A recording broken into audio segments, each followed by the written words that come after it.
টান টান উত্তেজনা। এই হচ্ছে কাছি আর এই হচ্ছে আপনার নৌকা। দেখা যাক কোন নৌকাটা আগে আসে দর্শক।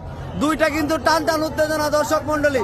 একটা কিন্তু আমরা পিছনে দেখছি আর একটা কিন্তু তুফান টু কিন্তু দর্শক আগে যাচ্ছে।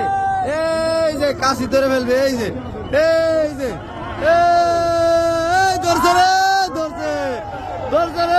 ধরছে।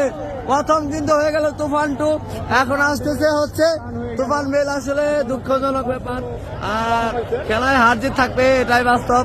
তো আজকে খুব সুন্দর একটি খেলা হলো। এই দুইটার ভিতরে যে উইন হলো সেটা হচ্ছে তুফান টু আর হচ্ছে তুফান আর হচ্ছে কৈলাল হচ্ছে পিছনে ছিল, আসলে উনি কাছে ধরতে পারে নাই, সো স্যার তারটা উঠাই নিয়ে গেছে। খুবই সুন্দর একটি খেলা আমরা সামনাসামনি উপভোগ করলাম। আশা করি এটা আপনারা শেয়ার করবেন, সবাইকে দেখার সুযোগ করে দেবেন। আর আমাদের পেজে নতুন হয়ে থাকলে অবশ্যই পেজটি ফলো করবেন। ধন্যবাদ, দেখা হচ্ছে পরবর্তী ভিডিওতে।